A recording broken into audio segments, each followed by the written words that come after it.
सर्वप्रथम भारत मातेला वंदन करतो।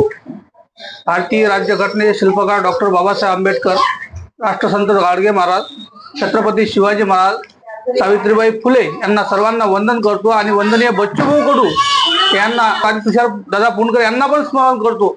आणि या कार्यक्रमात बसलेल्या सर्व माझ्या लाडक्या बहिणी, भाच्या, माझ्या मुली असतील, काही मुख्यमंत्र्यांच्या लाडक्या बहिणी असतील, त्यांना सर्वांना माझा नमस्कार। आणि इथं आज आपण या कार्यक्रमाला विशेष प्रमुख पाहुणे म्हणून विनोद पाटील वसू हे लोकमतचे वार्ताहर आहेत, त्यांना सुद्धा मी या कार्यक्रमात आल्याबद्दल मी त्याचा धन्यवाद देतो। आज आपण जो जिल्हा उद्योग केंद्राच्या माध्यमातून एससी समाजासाठी जो आपण एक विशेष कार्यक्रम सौ मायाताई वानखळे मॅडम आणि आयोजक आपल्या मीनाताई कवळे मॅडम यांनी हे मला कल्पना दिली की बा एससी समाजासाठी आपण काहीतरी करायला पाहिजे।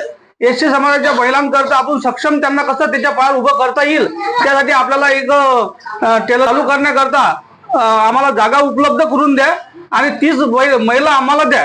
तर म्हटलं काही हरकत नाही, आमचे इंटरव्ह्यू घे, त्यांना 30 बाईला इथं बोला। आता हे तुम्हाला जे ट्रेनिंग दिलं गेलं हे याच्यासाठी दिलं गेलं की तुमचा जो संसाराचा गाळा हाकलतात ना, तुमच्या घरातला एक करता पुरुष तुम्ही मजुरी करता आणि त्या मजुरीला आधार म्हणून तुम्ही जर शिवण क्लास हे जर शिकल्या तर याला तुमचा थोडाफार आधार होईल। कारण का की आजच्या काळात आपले जे खर्च आहे ते भरपूर झालेले आहेत आणि आपले जे इन्कम आहे फार कमी आहे। मग आता या माध्यमातून, या शिलाईच्या माध्यमातून तुम्ही थोडेफार जर पैसे कमावले, तुमच्या संसार काळात तुमचा हातभार लागणार आहे।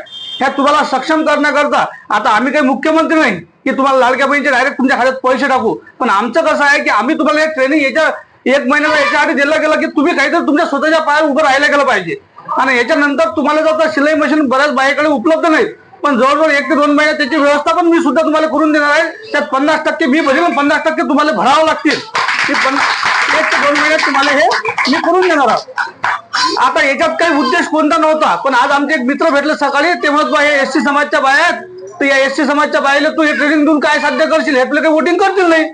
मग हे कट्टर म्हणजे राजकारणाचा भाग नाही आहे, पण त्यानं मला सकाळी म्हटलं समोरच्या आमच्या एका मित्रांना किंवा तू एससी समाजच्या लोकांनी जेवढं काही ट्रेनिंग देऊन राहिला, हे जे ब्लाउज वगैरे हे ते ऑफिसला अटकले, हे झालं ते झालं, म्हटलं राजकारण हे वेगळ्या ठिकाणी आणि मी जे काम करतो हे माझं काम एका ठिकाणी।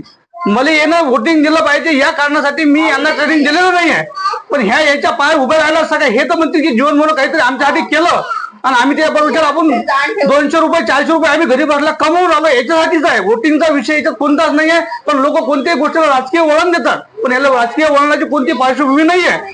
फक्त हे आमच्या वंदनीय बच्चूभाऊ जे आम्हाला समाज कार्य करायला सांगितलं त्या पद्धतीनं आम्ही हे कार्य करत आलो।